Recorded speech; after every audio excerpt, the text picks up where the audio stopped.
Alright, so now let's finally begin with structural organization in animals, informally referred to as animal tissues. अब देखो, जब मैं बात करती हूँ animal tissues की, so let's just try and recollect whatever we have discussed with respect to animals, all the basic general characteristics. ठीक है, क्या what is it, what is the visual picture that comes to your head, you know, when you think about animals as such. ठीक है, पहली property और ये सारे basic pointers कहीं ना कहीं हमने एनिमल किंगडम में डिस्कस कर लिया, so this is just a quick recap, पर again in detail, don't worry.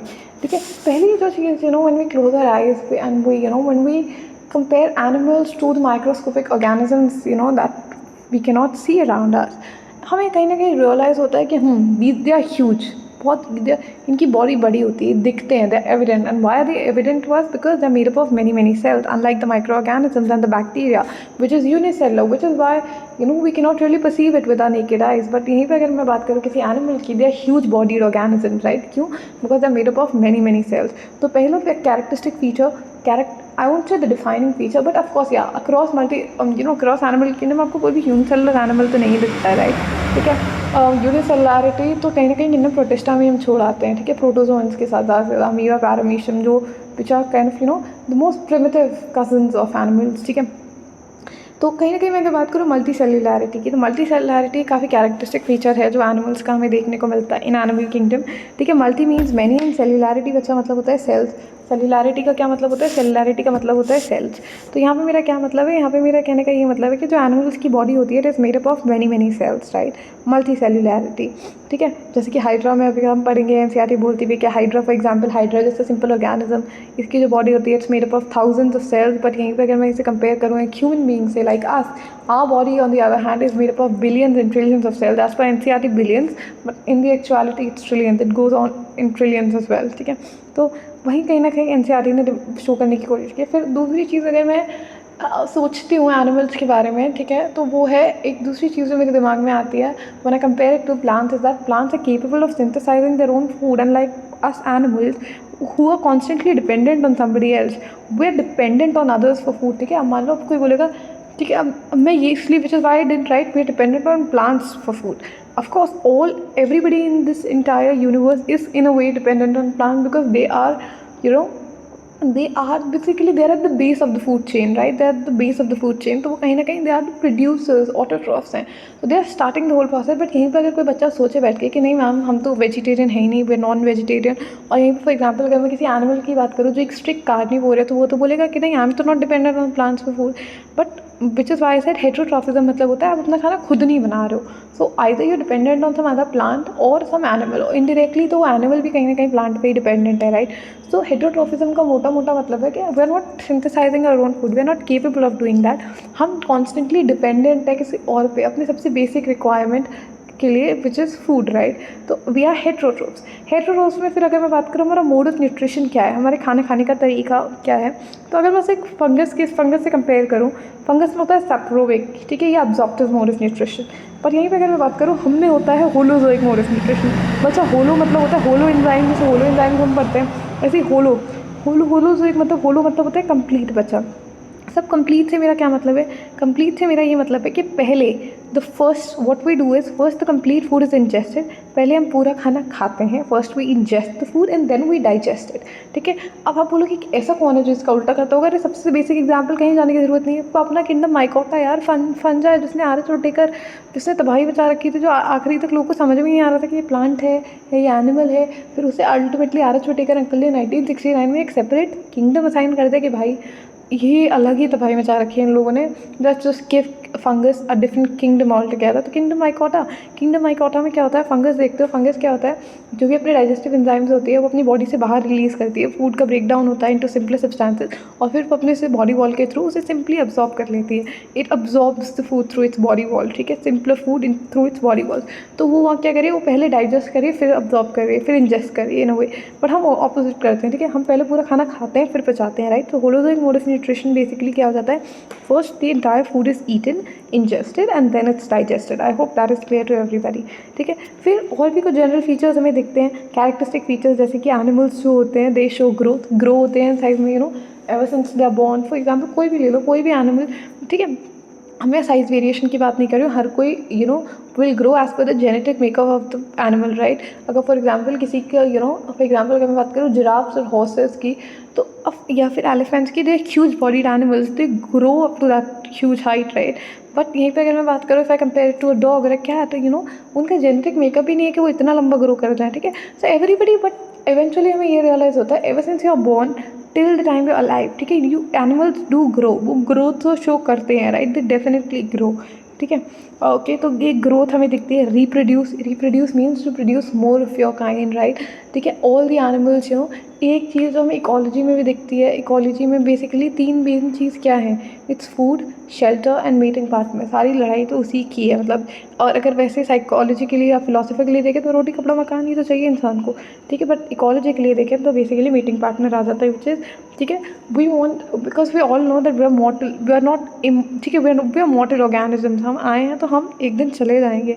So to leave behind our genetic makeup, ठीक है, वी हैव टू परपेचुएट और रिप्रोड्यूस, ठीक है। तो एनिमल्स में एक रिप्रोडक्शन का फीचर भी दिखता है। उसके अलावा एक बहुत कैरेक्टरिस्टिक फीचर जो आपको एनिमल्स में दिखता है, and why I do not say it is the defining feature, because yes there are primitive animals in the lower phylums which do not move, which are absolutely sessile. तो इसलिए वैसे defining feature तो नहीं बोलूँगी animal kingdom का, although majority, a good decent 99% majority of animals that you see around yourselves or even otherwise are all capable of locomotion, right? So movement is another feature that is seen in the case of animals, right?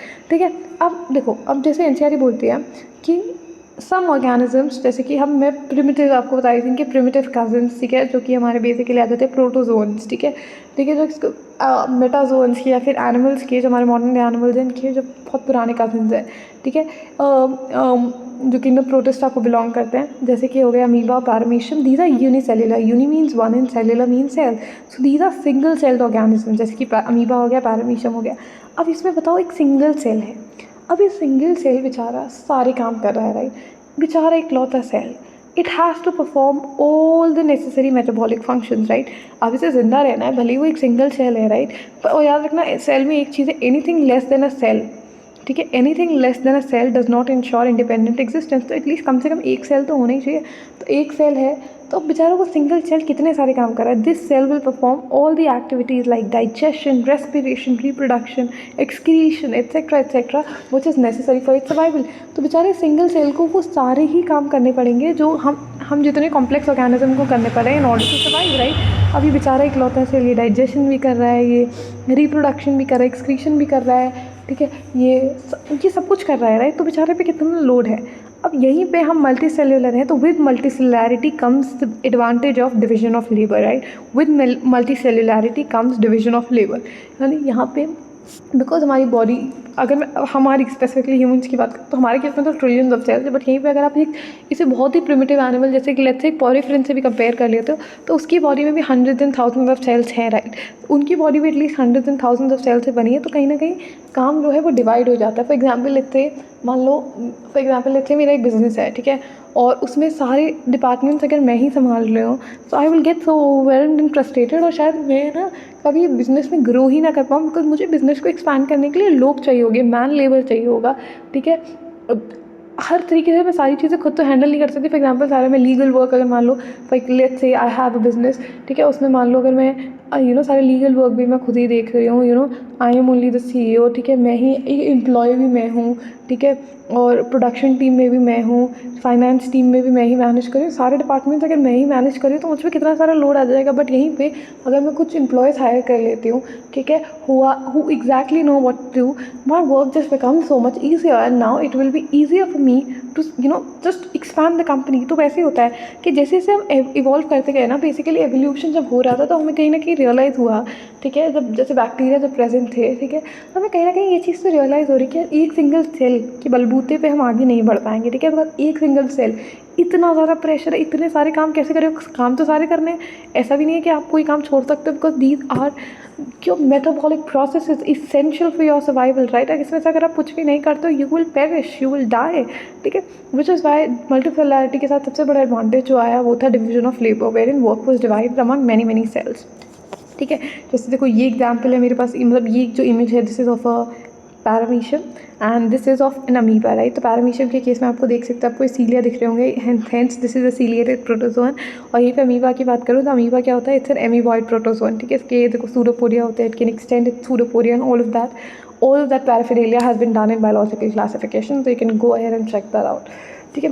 अब देखो, अब इसको ना बहुत अच्छे तरीके से समझने की कोशिश करते हैं, that's exactly the intent and which is why I will try and explain to you the way I will, ठीक है। अब देखो बहुत सिंपल है, समझने की कोशिश करते हैं आराम से, ठीक है। अब अगर मैं बात करूँ, लेट्स से देखो जैसे देखो जब हम बचपन में when we are in nursery या प्री किंडरगार्टन, ठीक है। अब तो लोअर केजी और लोअर केजी से भी पहले प्री किंडरगार्टन है समथिंग कॉल्ड, ठीक है। तो अब अगर मैं प्री किंडरगार्टन की बात करूँ तो उसमें हमें सबसे पहले क्या सिखाया जाता है, अल्फ़ाबेट्स सिखाए जाते हैं, राइट। फिर हम क्या करते हैं, उन अल्फ़ाबेट्स को जोड़ जोड़ के वर्ड्स बनाते हैं, एंड देन फिर कई सारे वर्ड्स को जोड़ के हम एक सेंटेंस कंस्ट्रक्ट करते हैं, फिर कई सारे सेंटेंसेस को मिला के वी कंस्ट्रक्ट अ पैराग्राफ। तो कुछ इसी तरीके से, इसी एनालॉजी को दिमाग में रखते हुए will try and understand the organisation in an animal body, ठीक है।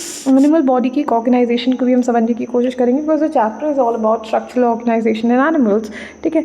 तो देखो जैसे कि अल्फ़ाबेट्स अरेंज होके ऐसे अल्फ़ाबेट्स मिलके वर्ड्स बनाते हैं, ABCDEFG से all the way up to the letter Z, ठीक है। ये मिलके वर्ड्स बनाते हैं, ठीक है। अब ऐसे कई सारे वर्ड्स मिलके सेंटेंस बनाते हैं, अब कई सारे सेंटेंसेस मिलके एक पैराग्राफ बनाते हैं, और शायद कई सारे पैराग्राफ्स मिलके कंप्लीट ऐसे या कंप्लीट आर्टिकल बनाते हैं। इन द सेम वे हमारे पास होते हैं cell. Cell is the most fundamental basic structural unit of an organism, fundamental functional and structural unit of an organism, ठीक है। अब कई सारे सेल्स मिलके टिश्यूज़ बनाते हैं, ठीक है। अब कई सारे टिश्यूज़ मिलके ऑर्गन्स बनाते हैं, और कई सारे ऑर्गन्स मिलके पूरा ऑर्गन सिस्टम बनाते हैं, right. That's how you function. एक एक करके धीरे आराम से समझते हैं, ठीक है। तो सबसे पहले मैं बात करी थी सेल्स की। तो सेल्स, जैसे कि मैंने बच्चा बोला, सेल जो होता है it is the most basic functional, it's the most basic functional and structural unit of an organism, सबसे basic, सबसे छोटी, सबसे fundamental, सबसे functional, ठीक है, which is capable of performing all the functions and which has a well defined structural, ठीक है। तो cell is the most basic functional and structural unit of an organism। अब जैसे alphabets मिलके words बनाते हैं, in the same way कई सारे cells, अब कौन से cells, group of similar cells, एक जैसे दिखने वाले सेल्स। अब एक जैसे से दिखने का मेरा मतलब सिर्फ यही नहीं है the morphology, it's also about in a way the origin, right. A group of similar sales, ठीक है, जिनका कहीं ना कहीं शायद एक सिमिलर सा ओरिजिन है, ठीक है।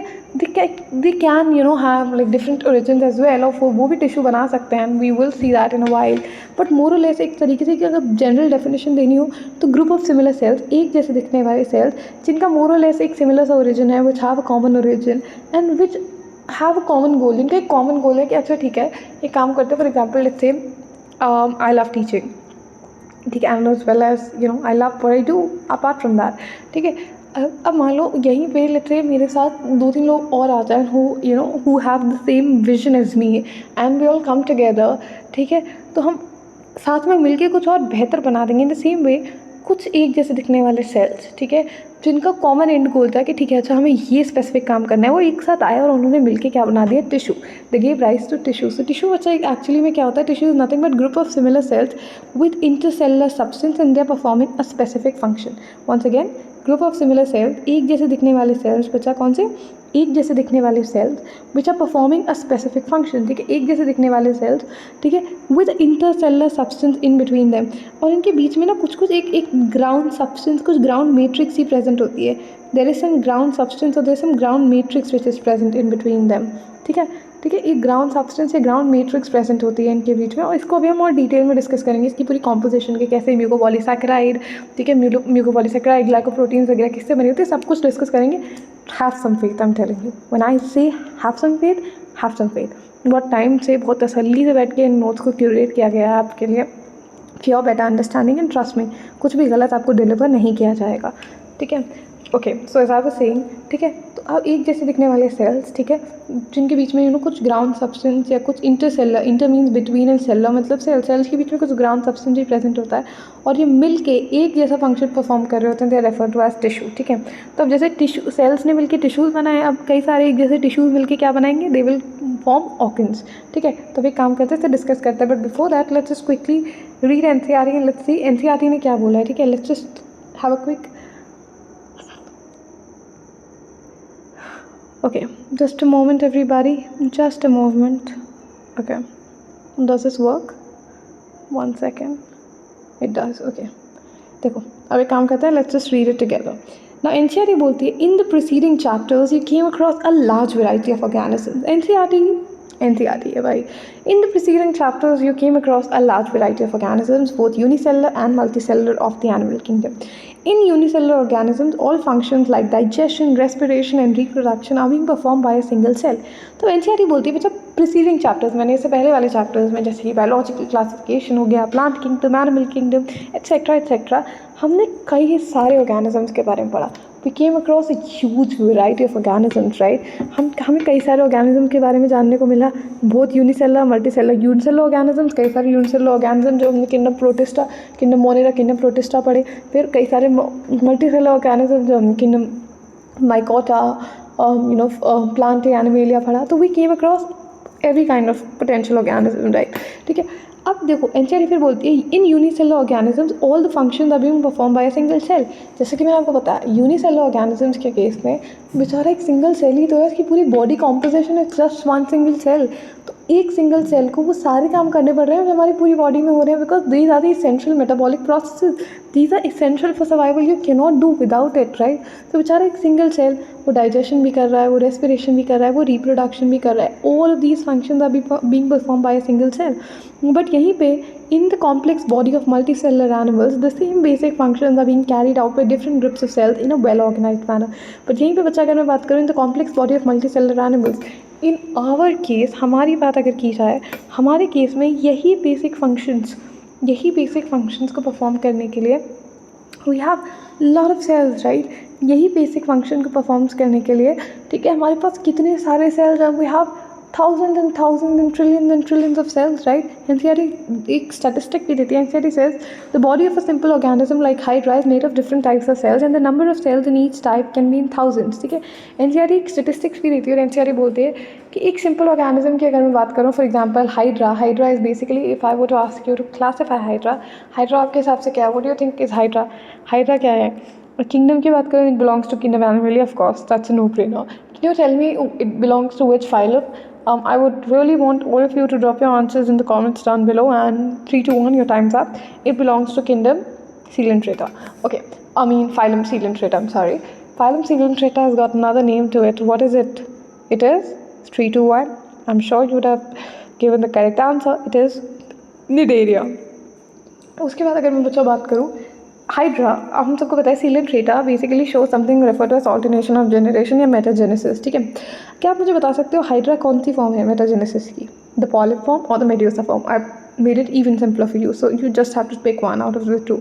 हाइड्रा हम सबको पता है it is a polyp. It's a fresh water polyp to be more precise. Polyp जो होते हैं this is sessile and cylindrical organism, basically asexual forms होती हैं. यहीं पे मेड्यूसा फॉर्म जो होती है basically umbrella like, free swimming etcetera. तो एनसीईआरटी उसी हाइड्रा की बात करें, that we discussed in animal kingdom, right, जिसके वो टेंटिकल्स वगैरह भी होते हैं. I am sure you have seen the structure of hydra. ठीक है. वहीं पे एनसीईआरटी बोलती है एक सिंपल ऑर्गेनिज्म जैसे कि हाइड्रा की अगर हम बात करें तो हाइड्रा जो होता है it's made up of different types of cells. वो अलग अलग तरीके के सेल्स से बना है. ठीक है. और जो नंबर ऑफ सेल्स है in each type it mean thousand. और जो नंबर ऑफ सेल्स है शायद वो कुछ हज़ारों में ही है. जैसे हमारी तरह ऐसा नहीं है कि it has trillions of cells. Because बहुत ही सिंपल बॉडी है, सिंपल बॉडी ऑर्गेनाइजेशन है, ऐसा कोई बहुत बड़ा साइज़ भी नहीं होता है. तो जो मतलब जो नंबर ऑफ सेल्स है that just are in a couple of thousands. ठीक है. और यहीं पर अगर हम बात करें हमारी, ठीक है, humans which we are everywhere, right. The human body is compose of billions of cells to perform various function. यहीं पर अगर मैं बात करें ह्यूमन बॉडी की, तो हम जो इंसान है, हमारी जो बॉडी है वो billions and billions of cells से बने हुए हैं. Our body is made up of billions of cells. ठीक है. To be more precise trillions in fact. Now how do these cells in the body work together? अब हमें question ये आता है कि ये जो ट्रिलियंस ऑफ सेल्स हैं ये एक साथ, मतलब जैसा आप बोलो घर में 4 लोग मिलके नहीं रह पाते आज के टाइम में. तो इनसे बोल रही है कि ऐसा कैसे है कि इतने सारे सेल्स ये एक साथ मिलके काम कर रहे हैं. फिर हम एनसीईआरटी खुद ही इसका जवाब देती है. एनसीईआरटी बोलती है in multicellular animals a group of similar cells along with intercellular substance perform a specific function and such an organisation is called a tissue. फिर एनसीईआरटी इस बात का खुद ही जवाब देती है. एनसीईआरटी बोलती है कि मल्टीसेलुलर एनिमल्स के केस में कुछ एक जैसे दिखने वाले cells which have a common origin and which have a common and goal या which want to perform a specific function, वो एक साथ आते हैं and they get arranged and organised into a tissue, right. और such an organisation is called as tissue level of organisation. ठीक है. अब आगे डिस्कस करते हैं इसको समझने से पहले. ठीक है. अब आगे कुछ और पॉइंट्स डिस्कस करते हैं, ठीक है। तो अभी हमने डिस्कस किया टिश्यू के। फिर एनसीईआरटी बोलती है कि आप हैरान हो जाएंगे ये बात जान के कि no matter how complex the organism is, ठीक है, चाहे starting all the way from phylum Porifera, I don't want to say Porifera because Porifera में तो जस्ट सेलुलर एग्रीगेशन होते हैं, सेल्स मिलके टिश्यूज भी नहीं बनाते। Starting all the way from phylum Coelenterata till the advance animals like us, ठीक है, कहीं ना कहीं हम सब लोग मोटे मोटे 4 तरीके के टिश्यूज से बने हैं। हाँ, हो सकता है फाइलम सीलेंट्रेटा या फिर जो प्रिमिटिव फाइलम है, टीनोफोरा हो गया, प्लैटिहेलमिन्थस हो गया, शायद इसमें आपको इतने वेल डेवलप्ड स्ट्रक्चर्स ना दिखें लाइक अस, बट कहीं ना कहीं मोटे मोटे सभी animals we just have 4 basic types of tissues, right. We are all made up of 4 basic types of tissues. NCERT बोलती भी है line, if you want to read it we can, right. NCERT बोलती है you may be surprised to know that all the complex animals consist of only 4 basic types of tissues.